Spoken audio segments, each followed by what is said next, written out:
ഇപ്പോൾ നമ്മളെ സംബന്ധിച്ചോളം ഇസ്ലാം മതം എന്ന് പറഞ്ഞാൽ 5 കാര്യമാണ്: ഷഹാദത്ത്, നിസ്കാരം, നോമ്പ്, സക്കാത്ത്, ഹജ്ജ്. എന്നാൽ ഷിയാക്കൾക്കും 5 കാര്യമാണ്. പക്ഷെ അതിൽ ഷഹാദത്തില്ല. അതിന് പകരം അവർക്ക് ഇമാമത്താണ്. ഇമാമത്ത് എന്ന് പറഞ്ഞാൽ എന്താ? നബിയുടെ ശേഷം 12 ഇമാമുമാർ നബിയുടെ റെപ്രസെൻറ്റേറ്റീവായിട്ട് ഇസ്ലാമിൽ അള്ളാഹു അയച്ചിട്ടുണ്ട്. ആ ഇമാമുമാരിൽ വിശ്വസിക്കുന്നവരാണ് ഷിയാക്കൾ. ആ ഇമാമുമാരിൽ ആരെങ്കിലും ഒരാളെ വിശ്വസിച്ചില്ലെങ്കിൽ അവൻ കാഫിറുൻ ഖാലിദുൻ ഫിന്നാർ എന്നാണ് പറയുന്നത്. ഇപ്പോൾ ഷിയാക്കളായിട്ട് സൗഹൃദത്തിന് പോകുന്ന ജമാഅത്തെ ഇസ്ലാമിക്കാരും ഇഖ്വാനുൽ മുസ്ലിമുകാരൊക്കെ കാഫിറാണെന്ന് ആരെ വിശ്വാസം? അവരെ ഇസ്ലാമാക്കാൻ നടക്കേണ്ട നമ്മൾ കാഫിറാണെന്നാണ് ഷിയാക്കൾ വിശ്വസിക്കുന്നത്. കാരണം എന്താ? ഈ ജമാഅത്തെ ഇസ്ലാമിക്കാരനെ ഇഖ്വാനുൽ മുസ്ലിമുകാരനൊന്നും എന്ത് വിശ്വസിക്കണില്ല? ഈ 12 ഇമാമുമാർ നബിയെപ്പോലെ അള്ളാഹുവിൽ നിന്ന് വഹി ലഭിക്കുന്ന, അവർ ഒരു തെറ്റും ചെയ്യാത്ത മഅസൂമീങ്ങളാണ്. അവർക്ക് ഈ ലോകത്ത് നടക്കുന്ന, ഭൂമിയിൽ നടക്കുന്ന ഒരു മൺതരി പോലും ചലിക്കുന്നതാർക്കറിയാം? തങ്ങളുടെ ഇമാമുമാർക്കറിയാം എന്ന് വിശ്വസിക്കുന്നവരാണ് ഷിയാക്കൾ. അങ്ങനെ വിശ്വസിക്കാത്തവർ കാഫിറുകൾ. അപ്പോൾ ഇവരൊക്കെ കാഫിറല്ലേ? ഈ കാഫിറുകൾ, ഇവർ കാഫിറായി മുദ്രകുത്തി ഇവരെന്തിനാ അവരെ മുസ്ലിമാക്കിയിട്ട് സൗഹാർദ്ദത്തിന് പോകുന്നത് എന്ന് ആലോചിച്ചാൽ അതിന് വീട്ടിൽ മനസ്സിലാവും. ഇത് അപ്പോൾ നമ്മളെ നാട്ടിലെ പാവപ്പെട്ട ജമാഅത്തേരും STBക്കാരൊക്കെ ചിലപ്പോൾ വിചാരിക്കും അത് ഏതോ ഒരു തീവ്രവാദി ഗ്രൂപ്പാണ് ഷിയാക്കളിൽ അങ്ങനെ വിശ്വസിക്കുന്നത്. അങ്ങനെയല്ല.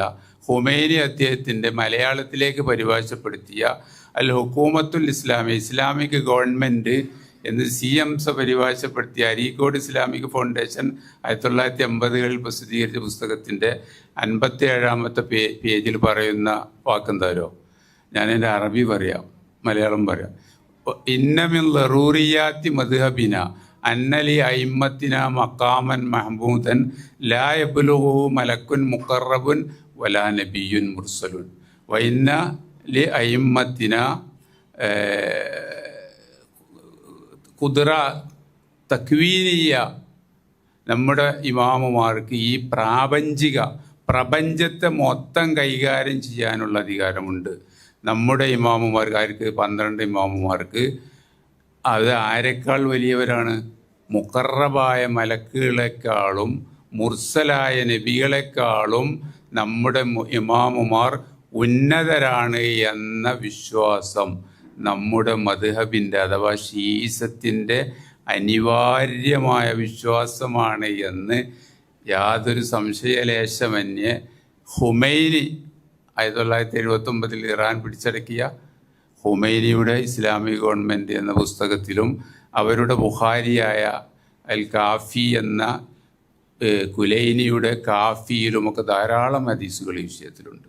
100 കണക്കിന് ഹദീസുകൾ. അവരുടെ ഇമാമുമാരുടെ ശക്തി, അവരുടെ ഇമാമുമാർ പ്രവാചകന്മാരെ മേലെയാണ്, അവർ മഅസൂമികളാണ്. ഈ ലോകത്തെ ആകാശത്തെയും ഭൂമിയിലും നടക്കുന്ന എല്ലാം അവരുടെ അറിവോട് കൂടിയാണ്. ഇവിടെ ഒരു ഇല അനങ്ങുന്നത് പോലും തങ്ങളുടെ ഇമാമുമാർ അറിയാതെയല്ല. അവരെപ്പോഴാണ് മരിക്കുന്നത് എന്ന് അവർക്കറിയാം.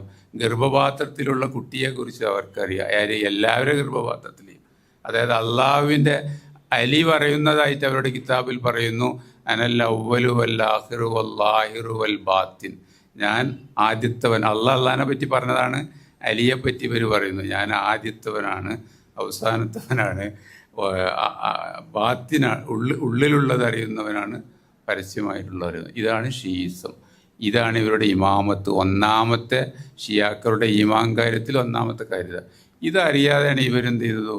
ഈ ഹുമൈനിയെ പറ്റി ലാ സുന്നിയ, ലാ ഷിയ, ഇസ്ലാമിയ എന്നൊക്കെ ഇവിടെ അരീക്കോടും കോഴിക്കോടൊക്കെ 1979-ൽ ഹുമൈനിയുടെ വിപ്ലവം വിജയിച്ചപ്പോൾ ഇവർ പാടിയത്. അപ്പോൾ കാര്യങ്ങൾ അറിയാതെയാണ് നമ്മുടെ പല ആളുകളും ആവേശത്തിൻ്റെ പുറത്ത് എന്ത് ചെയ്തത്? ഇത്തരം ഇസ്ലാമിനായിട്ടൊരു ബന്ധവുമില്ലാത്ത ആശയങ്ങളെ വാരിപ്പുണ്ണത്.